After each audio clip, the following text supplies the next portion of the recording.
OK. Alors, bonjour à tous. On vous reçoit en fait sur un nouveau podcast de l'univers du fitness. Aujourd'hui, on reçoit Fallon, qui est en fait une experte en tout ce qui est. Elle va nous le présenter tantôt en PNL, puis qu'est-ce qui est tout ça.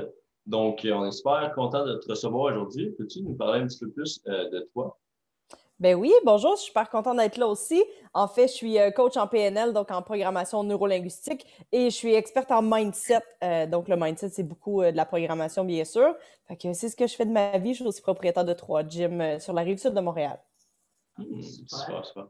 Puis dans le fond, tes gyms, c'est? C'est 30 kickboxing pour femmes. Fait que c'est des gyms 30 minutes pour femmes. Ah, cool.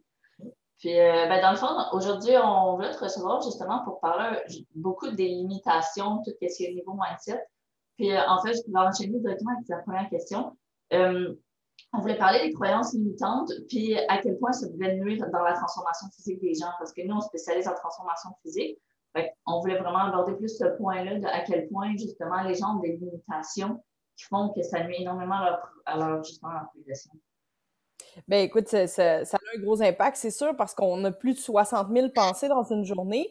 Alors, quand les pensées limitantes ou les croyances limitantes, parce qu'il y a une différence entre les deux, une pensée, c'est juste je suis pas à la hauteur, alors qu'une croyance, c'est quelque chose qui vient d'avant.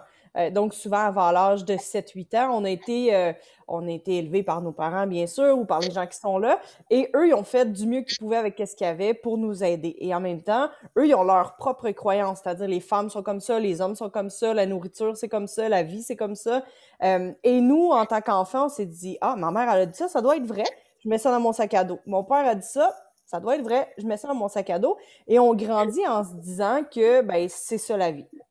Jusqu'à un moment donné que tu te dis, mon sac à dos, il me semble qu'il est rendu lourd, il me semble qu'il me convient pas. Moi, j'ai envie de quelque chose de différent.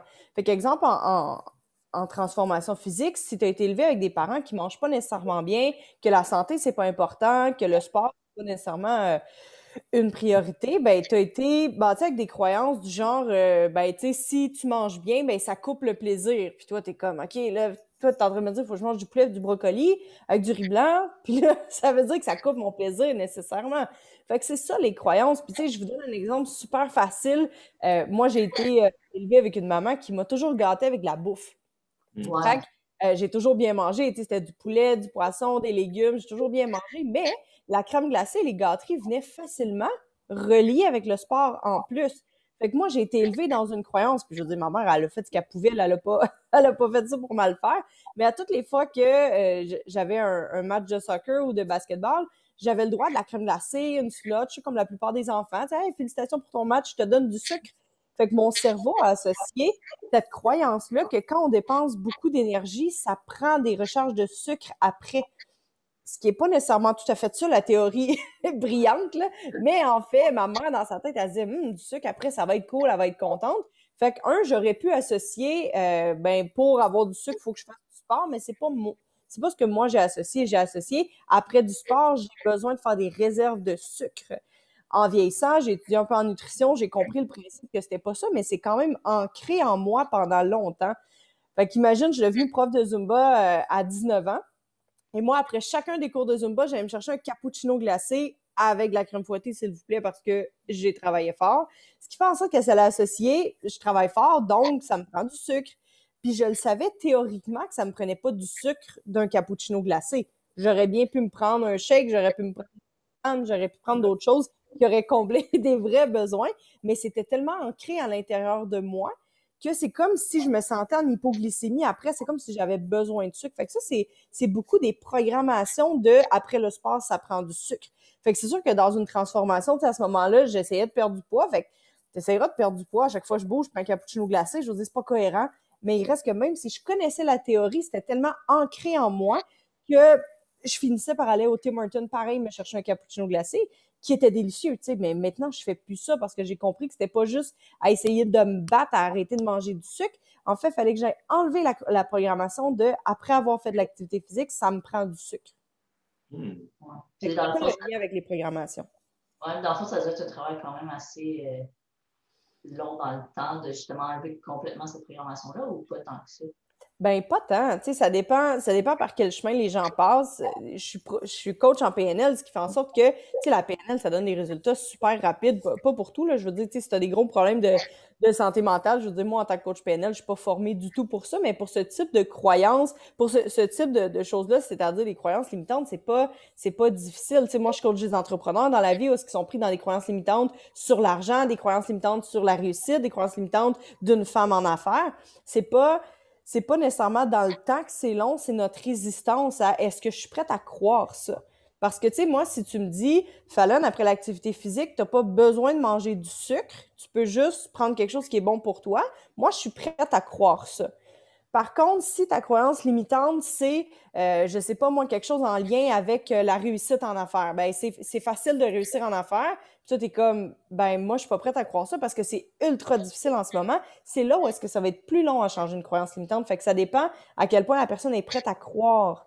Tu sais, si je te dis, hey, écoute, l'argent pousse pas dans les arbres, ça, c'est une croyance. Mais si je viens t'affirmer, je te le dis, l'argent pousse dans les arbres, dans ta tête, il y a quelque chose qui fait pas Ouais. mal sûr que ça ne pousse pas dans les arbres. Alors que, est-ce que tu es prête à croire que l'abondance financière, c'est possible dans votre domaine?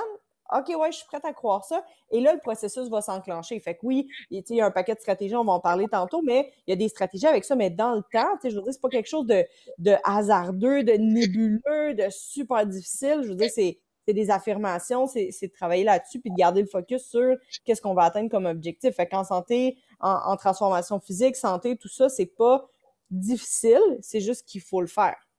Ouais. Mettons une croyance qu'on entend quand même souvent, justement, surtout dans la perte de poids, les gens vont dire ah, ben moi, ma famille, on est comme ça, ou j'ai des Oui, gros os, je peux pas perdre de poids. oui, Puis souvent, ces gens-là, justement, ils ont de la misère à croire à autre chose. Je trouve que c'est difficile de leur faire changer d'avis. Puis eux, est-ce que, mettons, qu'est-ce que tu pourrais dire justement à ces gens-là qu'ils croient tellement dur comme faire à ça parce qu'il y en a tellement. oui, ben oui, et puis j'ai coaché longtemps en perte de poids avec les gyms au début, puis à toutes les fois qu'on me disait « Ouais, mais tu sais, Fallon, moi j'ai des gros os », je suis comme j'ai vu souvent des squelettes dans ma vie, j'ai jamais vu un gros squelette. Fait que je sais pas qu'est-ce qui se passe avec toi, mais tu sais, je veux dire, il y a des gens probablement qui ont des plus gros os, mais c'est une question de millimètres, là, c'est pas, tu sais, je veux dire, c'est le gras qui est autour de tes os le problème. Mais si tu affirmes ça au client, tu sais, moi je le dis en blague dans des lives comme ça, mais je le dirai jamais à un client, tu sais, je veux dire, t'as pas des gros os, là, t'es juste gros. J'irai jamais dire ça à un client parce que je veux pas le blesser, mais c'est quand même ça la vérité. Je veux dire, il faut prendre ses responsabilités. Si t'es en surpoids, c'est pas la faute de tes os, mais même si je lui dis ça, consciemment, il est comme, OK, mais ça change rien dans ma vie, même si tu m'affirmes que je suis en surpoids, ça change rien. Fait que, tu sais, d'aller dire au client, ouais, mais même si toute ta famille est en surpoids, même si toute ta famille est shapée comme ça veut pas dire que toi, t'es obligé d'être comme ça. Ils vont dire, ben, je comprends, mais c'est pas ce qu'ils croient. Fait que quand ce qu'ils veulent croire puis ce qu'ils croient vraiment inconsciemment, c'est très différent. Fait que pour ces gens-là, ce qu'ils pensent, c'est d'aller voir, OK, mais si toute ta famille est comme ça, toi, tu es prête à croire quoi de différent? Parce que c'est sûr que s'ils se font répéter depuis qu'ils sont jeunes, moi, mais on est toutes de même dans la famille, c'est ancré profondément. Et le problème, c'est, tu sais, les croyances limitantes, c'est comme un arbre. Fait que tu as ton arbre qui pousse, puis tu as des fruits dans ton arbre. Mais en dessous de l'arbre, il y a des racines. Et les croyances limitantes, c'est les racines. Fait que les gens, ce qu'ils veulent, c'est enlever les pommes qu'il y a dans l'arbre, mettre des oranges, puis faire comme bon, c'est réglé. Mais la vérité, c'est que c'est pas réglé parce que les croyances limitantes sont tellement fortes que les croyances limitantes et les racines, l'année prochaine, ils vont faire pousser quoi? Encore des pommes. Ils feront pas pousser des oranges, même si tu veux mettre des oranges.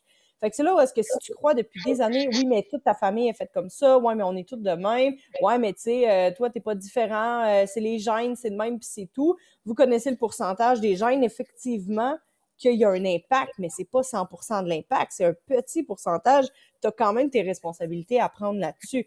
Alors, à partir du moment où tu travailles sur des croyances limitantes, il faut savoir est-ce que le client il est prêt à croire quelque chose de différent. Puis, tu sais, dans la pyramide de Maslow, il y a l'environnement. Je te donne un exemple. Tu habites encore chez tes parents mangent mal, sont en surpoids, ton frère, ta soeur, tout le monde est en surpoids, puis toi, tu es comme, moi, je me mets en forme, je perds du poids. Fait que là, tu t'inscris au gym, tu prends un programme de transformation, tu fais tout ce qui est important. Là. Fait que dans ton environnement, tu essaies de changer les choses, dans tes actions, tu changes. sauf que le pensée, émotion, action, résultat. Ça, c'est le PEAR des croyances limitantes. Ta pensée, c'est « Écoute, je me remets en forme, je perds du poids, mais toute ma famille est faite comme ça, fait que je vais essayer, mais en même temps. » Fait que ça, c'est la pensée de départ. Les gens sont pas all-in dans leurs décisions parce que inconsciemment, il y a quelque chose qui dit essaye-le, mais ça n'a jamais marché, pourquoi cette fois-ci ça marcherait? Fait que le penser mène à des émotions de culpabilité, de frustration, d'injustice, peu importe ce qui se passe à l'intérieur, c'est pas juste les autres sont capables et pas moi, peu importe ce qui est là, qui mène à des actions que la personne va s'inscrire au programme, elle va payer, elle va y aller au gym, mais il y a tout le temps cette petite partie-là qui est mais, qui donne un résultat de, tu vois, je te l'avais dit, tout le monde est comme ça dans ma famille, moi, je suis pas capable de perdre du poids. Alors que si la personne réussit à aller dans un processus de « je sais que tout le monde est comme ça dans ma famille, mais moi, je suis prête à changer maintenant, je veux atteindre mon poids santé, je veux être bien dans ma peau, je le fais parce qu'ils ont un pourquoi clair et tout ça », là, ils vont être capables d'aller changer, tu sais, dans leur pyramide, d'aller changer l'environnement, d'aller changer toutes les étapes pour se rendre à faire du sens. Pourquoi je fais ce que je fais? Parce que perdre du poids pour perdre du poids, je veux dire, comme si tu perds du poids parce que tu veux te marier cet été, après le mariage, il se passe quoi? Tu sais, ça prend une raison profonde. Alors, si tu changes la pensée de départ, c'est-à-dire, je le sais que ma famille est toute comme ça, mais moi, je crois fondamentalement que je suis capable d'atteindre des résultats différents parce qu'il n'y a pas juste les gènes d'envie. Moi, je suis prête à mettre les efforts nécessaires, je suis all-in. Ça crée une émotion. Ben là, il y a de l'encouragement, il y a de la motivation, il y a la personne est prête, là, elle est engagée, qui crée des actions de, elle va aller au gym, elle va s'engager, elle va surveiller son plan, elle va calculer ses trucs, tout va être là, qui va créer un résultat de, tu vois, je te l'avais dit que j'étais capable de changer malgré le fait que ma famille est là. Fait que c'est tout le temps aller se demander est-ce que la personne est prête à changer sa croyance limitante. Et avant ça, ben, il faut savoir c'est quoi nos croyances limitantes. Fait qu'est-ce que tu crois que tu as des gros os? Est-ce que tu crois qu'après 40 ans, c'est difficile de perdre du poids? Est-ce que tu crois qu'après avoir eu des enfants, c'est difficile de perdre du poids?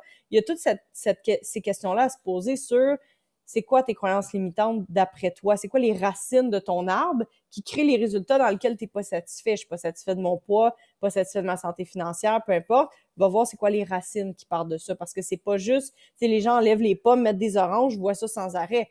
Ah, j'ai pas de résultat au gym, je vais aller 6 jours par semaine. Si t'as pas de résultat à 4 jours, tu penses vraiment que ça va créer un gros impact? Oui, il va avoir un impact, mais s'il y a rien qui change à 4 jours par semaine, il y a peut-être autre chose que faire plus de ce qui marche pas. Il y a peut-être ta nutrition, les checker, peut-être les suppléments, il y a peut-être ton hygiène de vie, il n'y a pas juste s'entraîner plus. Fait que les gens font plus de ce qui marche pas déjà. Je comprends. Puis, ben ça, c'est vraiment bon, là. Dans le fond, on va retenir quelque chose de bon là-dedans, mais en fait, ça part que est-ce que les gens sont comme à 100% ou s'ils se posent trop de questions, c'est là que, dans le fond, un peu leur cercle vicieux, dans le fond, va faire le tour. Puis les gens réussiront pas parce qu'ils vont pas être à 100% dans leur pensée, ils vont pas être à 100% dans leur action, puis toute la suite, dans le fond. Ouais. Ben, tu sais, c'est sûr que sur les 60 000 pensées, parce qu'il y a des croyances limitantes et il y a des pensées limitantes, évidemment, sur les 60 000 pensées, il y a aussi des pensées neutres et des pensées positives, c'est-à-dire, hey, let's go, je suis capable, je suis motivée ce matin, tout le kit. Il y a des neutres du genre, hey, c'est vrai, il faut que j'aille à l'épicerie, il faut que j'aille chercher les enfants. On a quand même des pensées qui sont pas nuisibles. Mais dans les pensées négatives ou dans les croyances limitantes, il y a aussi prendre conscience de, tu sais, quand on s'observe un peu dans une journée, de dire, qu'est-ce que je me répète régulièrement? Ah ouais, mais tu sais, moi, je travaille beaucoup, je suis fatiguée. Ouais, mais tu sais, j'en ai beaucoup sur mes épaules. Faut que je prenne du temps pour moi. Puis c'est vrai que c'est important de se reposer pour prendre du temps pour soi, mais est-ce qu'on est tout le temps en train de se répéter? Ouais, mais tu sais, moi, ma réalité est différente. Tu sais, moi, j'ai des enfants, moi, je travaille beaucoup. Ouais, mais moi, ma réalité. Fait que tu sais, c'est d'aller voir c'est quoi l'histoire que je me raconte derrière tout ça qui m'empêche d'atteindre mes résultats. Fait que dans les pensées, sur les 60 000, je m'attends pas à ce que mes clients soient conscients des 60 000 pensées, sinon on va virer fou. Mais c'est d'être conscient de quelques-unes qui se répètent à tous les jours, parce qu'on n'a pas 60 000 nouvelles pensées. Et 60 000 et plus, on n'en a pas 60 000 piles. Mais ils se renouvellent à tous les jours, mais il y en a qui reviennent à tous les jours aussi. Ah ouais, mais moi, je suis fatiguée. Ouais, mais je suis fatiguée. Puis là, tu te rends compte que finalement, tu répètes à tous les jours que tu es fatiguée, sans même t'en rendre compte. Puis, comment était ta journée? Ah, je suis fatiguée. Puis, comment tu te sens ce matin? Ah, je suis fatiguée. Fait que c'est sûr que si tu répètes tout le temps ça, ça devient ta nouvelle histoire. Tu répètes ça sans arrêt et ça devient ta nouvelle excuse. Et puis, comment ça a été cette semaine, ton entraînement? Ah, j'ai fait ce que je pouvais, mais je suis fatiguée. Fait que, tu sais, il y a plein d'éléments à prendre en considération. C'est pas une chose, c'est plein de choses ensemble qui font une différence. Vraiment. Puis j'imagine que, par exemple, deux personnes qui seraient même à ton gym, à toi, il y en a une qui pourrait réussir plus rapidement, puis l'autre moins rapidement. Qu'est-ce qui ferait que une pourrait comme enlever ses croyances limitantes super rapidement, puis l'autre va rester dedans, puis elle n'aura pas les mêmes résultats que sa voisine, exemple? Ouais, bien, ça dépend de tout, mais ça dépend surtout de est-ce que tu es prête à croire quelque chose de différent. Fait que, tu sais, je te donne un exemple. Moi, ma clientèle cible, c'est des mamans qui ont 2 enfants, qui travaillent temps plein. Bon. Fait que ces femmes-là veulent prendre soin d'elles. Fait que nous, on n'est pas nécessairement en transformation perte de poids. C'est vraiment prendre un 30 minutes dans un environnement sécuritaire, tout le kit. Si je dis à mes clientes, écoute, vous voulez perdre du poids toutes les deux, puis il y en a une qui est comme moi, mais tu sais, Fallon, j'ai 2 enfants, je travaille beaucoup, nanana, et l'autre me dit exactement la même chose. Si je leur explique les croyances limitantes, le PEAR, si tu changes tes pensées, tu vas changer les résultats. Es-tu prête à changer tes pensées? Es-tu prête à faire ta routine matinale tous les matins? Es-tu prête à écrire des nouvelles affirmations du genre « Je suis à mon poids santé, je suis bien dans ma peau, je m'aime et je suis fière de moi », des trucs comme ça? Est-ce que tu es prête à faire ça et à croire que c'est possible de perdre du poids même si tu as eu 2 enfants ou non? S'il y en a une qui me répond « Oui, je suis all-in » et l'autre me répond « Ben, je vais essayer d'y croire, mais tu sais, en même temps… » Regarde les statistiques, Fallon, tu sais, après avoir eu des enfants, c'est pas facile. Ben, c'est évident que ma cliente qui est prête à y croire va perdre du poids plus rapidement que l'autre qui me dit, ben, je vais l'essayer. Moi, si tu veux me faire titiller si tu veux me faire exploser les oreilles, tu me dis le mot essayer. Ouais, je vais essayer, Fallon.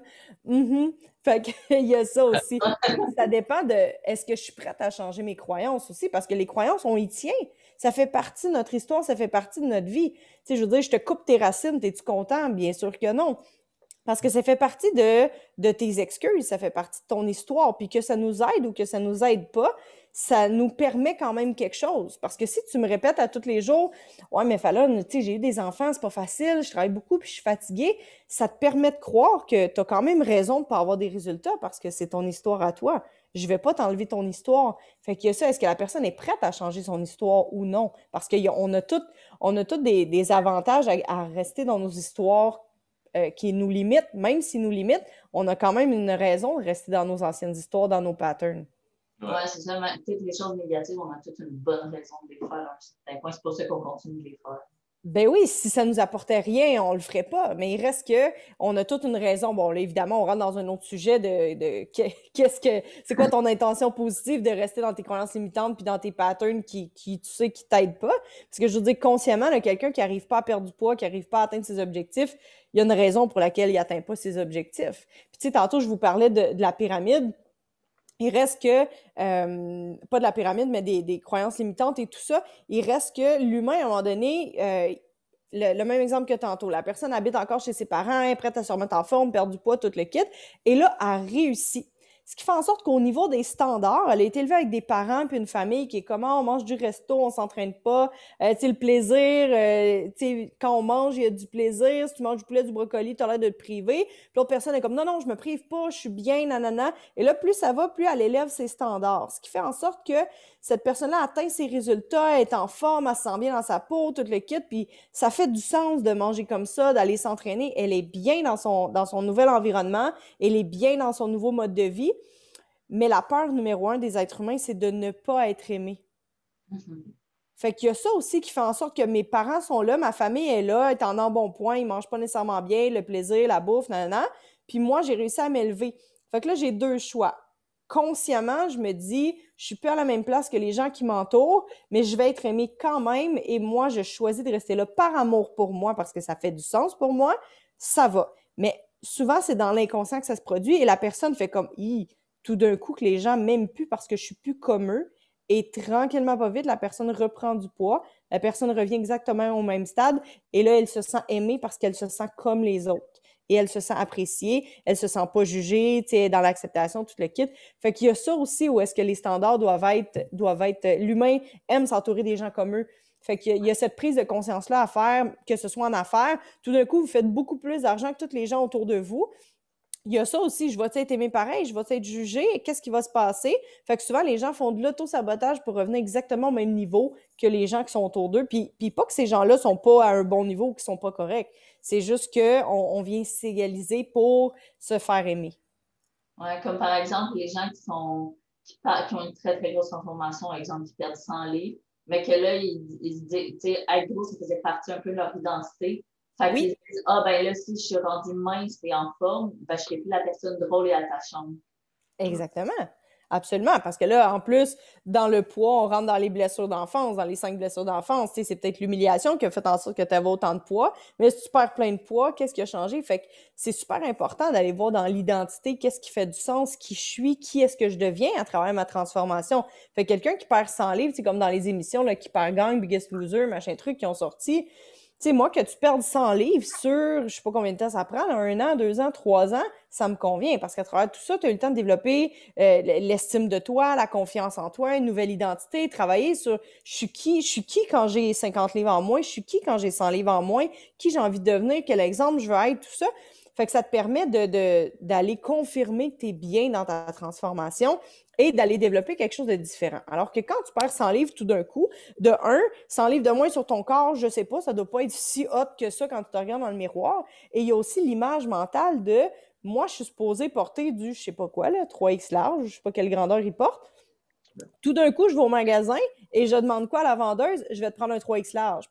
Puis, Ouais, la vous êtes vendeuse, sûr? elle va regarder. Oh non, c'est vrai, j'ai perdu du poids, j'avais oublié, je vais te prendre du X large finalement. Mais l'image mentale n'est pas changée. Fait que la personne se perçoit encore avec 100 livres de plus. De là, l'importance de travailler sur l'estime de soi, la confiance en soi, les croyances limitantes, l'identité. Il y a tout ça à regarder aussi.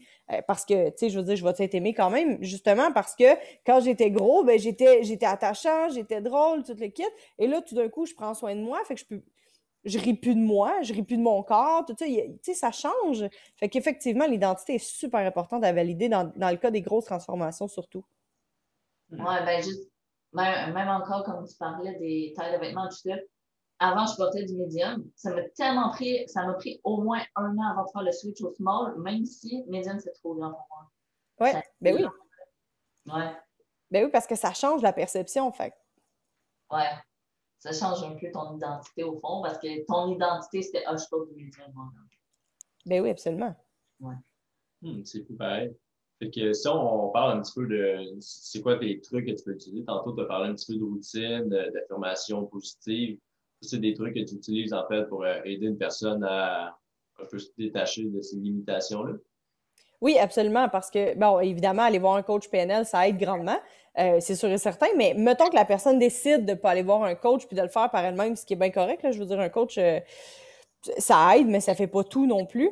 C'est de se poser les bonnes questions sur c'est quoi mon histoire en ce moment, qu'est-ce que je répète et qui m'empêche d'atteindre mon plein potentiel. Fait que l'exercice que je fais faire, c'est l'arbre de tantôt. Tu dessines ton arbre, là, crayon, papier, machin truc, et tu dessines tes pommes, exemple, et là, tu écris à côté de chacune des pommes, c'est quoi les résultats avec lesquels je suis pas satisfait dans ma vie. Exemple, j'arrive pas à perdre du poids, je suis pas à mon poids santé, j'ai de la difficulté à tenir mon entraînement et je sais pas, moi, j'ai pas la liberté financière. Ça, c'est les trois pommes qui en ce moment te dérangent. Là, tu vas aller voir, OK, mais d'après moi, c'est quoi la racine qui fait pousser cet arbre-là tout le temps, qui fait pousser les mêmes pommes?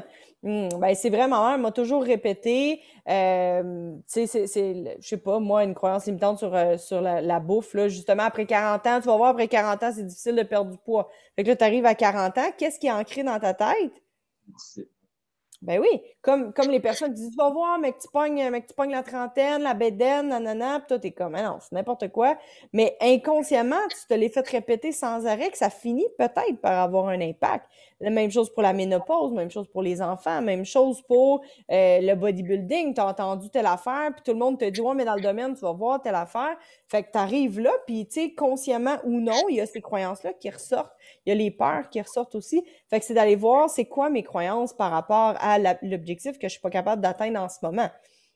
Exemple que, je sais pas, moi, t'es tout mince, puis t'es comme, hey, moi, j'aimerais ça avoir une shape, prendre la masse musculaire, tout le kit, mais que ton père a toujours été mince, tout le monde dans ta famille a toujours été mince, personne n'a des grosses épaules, tu t'es comme, Caroline, j'aimerais ça, mais écoute, on est toutes faites sur des frames de chat, puis ton père t'a toujours répété, ouais, mais nous, on est faites de même, on est mince. Fait que là, toi, t'es comme, ouais, mais moi, je veux pas m'affirmer, je suis mince, je veux m'affirmer, je suis en forme. Fait que tout ça à aller changer. Fait que c'est sûr que la technique la plus facile, ben, c'est faire ton arbre pour aller voir c'est quoi tes croyances et ensuite d'aller changer les croyances. Fait que bien sûr, il y a une intervention de PNL qui est quand même assez facile à faire avec un coach.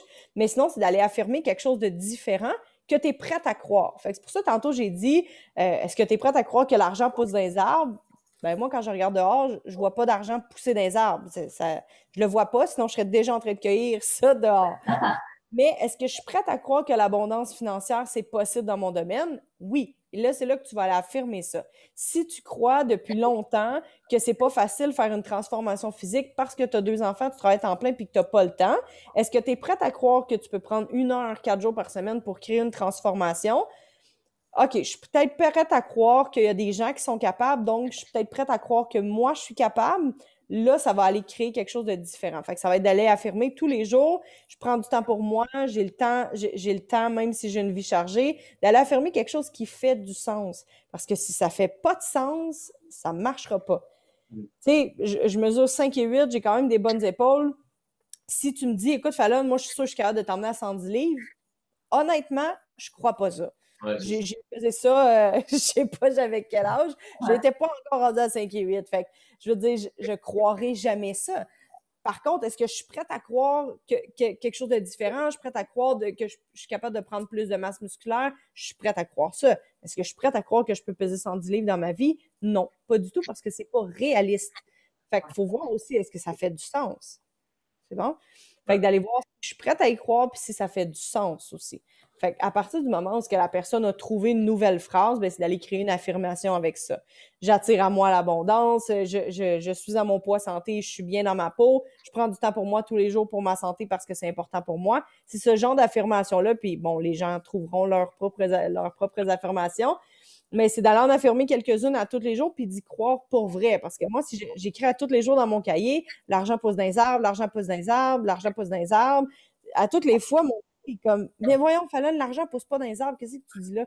Fait que je me bloque tout le temps un mur, fait que je fais des affirmations qui n'ont pas de bon sens, tu sais. Parce que souvent, les gens sont comme, ah, affirme que tu es millionnaire, affirme que tu es rendu, tu gagnes une compétition de bodybuilding, mais la vérité, c'est que tu vas au gym 2 fois par semaine.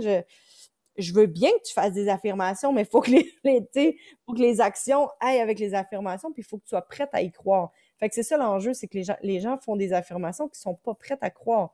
Fait que, tu sais, il y a ça aussi, il y a cette ouverture-là, et il y a la réalité. Est-ce que ça fait du sens pour toi? Sinon, non. Comme tu dis, c'est vraiment d'y aller réaliste avec tes affirmations. Puis si tu crois que c'est bon de faire une progression dans tes affirmations, par exemple, tu veux te rendre à un stade, par la suite, ton affirmation, ce serait de te rendre là, puis de te rendre. Ben oui, absolument. Absolument, parce que, tu sais, ça dépend des gens aussi. Il y a des gens qui affirment depuis des années, tu sais, bon, je travaille plus en entrepreneuriat, mais mettons, je suis millionnaire, puis ça fait du sens parce qu'ils savent que d'ici 10 ans, ils vont être rendus là. Mais il y en a qui s'ouvrent une compagnie qui sont comme, ah, moi, j'affirme tout de suite, je suis millionnaire, nanana, mais ils croient pas, ça va jamais fonctionner. Fait que peut-être que pour eux, ça fait plus de sens de dire, je suis dans l'abondance financière, j'ai fait au moins je gagne au moins 100 000 par année, faut que ça soit vraiment présent, je gagne au moins 100 000 par année, blablabla. Et l'année d'après, ben, je suis fière de moi, je fais plus de 250 000 par année, blablabla. Et là, ils vont monter jusqu'au million. Mais il y en a pour qui, tu sais, ça dépend vraiment du type de personnalité, ça dépend où est-ce qu'on est dans notre cheminement personnel aussi. Fait que, tu sais, d'aller affirmer un matin, je sais pas, moi, je suis confiant et je suis fier de moi, alors que tu te sens pas fier de toi, ben ça aide, ça t'emmène ailleurs. Fait que t'as pas à faire une progression là-dedans, mais pour de l'activité physique, pour une transformation, ça peut faire du sens d'y aller progressif, absolument. Super. Puis moi, j'ai déjà lu un peu sur ça. C'est quelque chose que je pratique quand même au quotidien. Mais il y en a qui disent, par exemple, de l'écrire dans un cahier, d'autres comme de le crier ou de le dire dans un miroir. Est-ce que tu penses qu'une technique mieux qu'une autre ou c'est personnel plus, dans le fond, ce qui toi te convient le mieux, j'imagine? Ben, ma réponse va toujours être qu'est-ce qui te convient le mieux et en même temps en sortant de ta zone de confort. Parce que moi, ce qui me convient le mieux, c'est de pas aller au gym puis de manger de la poutine toute la journée. Ben, pas moi, mettons, mais pour la plupart des gens, ce qui convient le mieux, c'est ça. Fait que c'est comme, ah, j'ai moins de résistance comme ça, je vais faire ce qui est le plus facile. Fait que c'est tout le temps de se poser la question, qu'est-ce qui fait du sens pour moi et qui va me sortir de ma zone de confort. Fait que bien sûr qu'écrire les affirmations, c'est ultra important. Les dire, c'est super important aussi. Aller les crier, moi aussi, j'ai fait beaucoup de formations. Tu sais, souvent, ils disent, va dans le bois puis crie tes affirmations. Honnêtement, je le fais pas parce que, j'ai pas envie d'aller dans le bois puis ça fait pas de sens pour moi de crier mes affirmations parce que ça m'apporte rien de plus. Les dire à voix haute, ça aide plus aussi, c'est sûr. Dans le miroir, ça peut aider si ça te donne confiance. Moi, perso, j'utilise la routine matinale, fait que le Miracle Morning tous les matins. C'est 5 à 10 minutes à la base, ça prend 5 à 10 minutes si vous lisez le livre, tout se joue avant 8 heures. Fait que 5-10 minutes par matin, il y a les affirmations, il y a l'écriture, il y a la lecture, il y a tout ce que tu as besoin là-dedans. Ma routine dure entre 60 et 120 minutes, là, tout dépendant des matins. Et j'écris mes affirmations et je lis ma liste d'affirmations. Pour moi, ça fait du sens. Parce que sortir dehors, aller crier mes affirmations, ça n'en fait pas du sens. Mais ça dépend de chaque personne. Il y a des gens, moi, je suis super intense dans la vie, mais j'ai pas l'intensité d'avoir envie de crier en haut d'une montagne mes affirmations tous les matins. Mais la base, c'est vraiment de les ressentir. C'est affirmer quelque chose que tu ressens pas en dedans, ça risque pas de faire le même effet. Ouais, c'est ça. Si ça ne te crée pas d'émotion quand tu le dis, ça va passer dans le vide. Non, c'est ça. Puis, tu sais, moi, aller en haut d'une montagne, crier mes affirmations, je me sens un peu poche. Je suis comme, qu'est-ce que tu fais là? Fait que, comme c'est pas cohérent, j'ai aucune envie de le faire. Fait que je vais procrastiner pour toujours, tu sais. Fait que c'est tout le temps de se poser la question parce que, tu sais, la réponse la plus facile, c'est lis tes affirmations sur une feuille de papier. Tu sais, je suis puissant, je suis capable. Si tu le ressens pas, que c'est pas cohérent, puis que c'est trop facile pour toi, ça va rien changer, puis tu feras rien de différent. Alors que quand on sort un peu de la zone de confort, ben c'est de dire, ben moi, ce qui me fait sortir de ma zone de confort un peu, c'est de prendre le temps de méditer sur mes affirmations. Exemple, ça me sort de ma zone de confort. Fait qu'il faut quand même qu'il y ait un petit challenge pour nous donner le goût de persévérer là-dedans. Ouais. Vraiment intéressant. Donc, merci beaucoup. Dans le fond, on va te laisser aller continuer ta journée. Merci, c'était super intéressant. Puis je suis sûre que ça doit aider au moins une personne. Ouais, au moins. Ça a déjà aidé moins. Oui, c'est ça. Ça nous a déjà aidé mieux. Ça nous a donné des trucs pour optimiser nos routines. Cool. Ben, tant mieux. Merci de m'avoir invité. Merci. Puis, dans le fond, où on peut-tu, si les gens veulent te contacter justement pour la PNL, etc., je pense que ça peut être bénéfique pour tout le monde. Oui, totalement. Coach Fallon Jean sur Facebook, sur Instagram. J'ai mon podcast aussi Be Real pour les entrepreneurs. Donc, je coach seulement les entrepreneurs sur des programmes en ligne. Donc, je coach les gens en ligne et dans des bootcamps et dans des voyages et tout ça. Je fais plus de coaching privé par contre, mais je coach les entrepreneurs en groupe. Puis sinon, ben, pour plus d'inspiration, je suis sur Facebook, Instagram tous les jours. Super. Ben, merci beaucoup. Puis, dans le fond, si vous avez une podcast, n'hésitez pas à commenter, partager. Puis, on se retrouve dans un prochain podcast. Merci.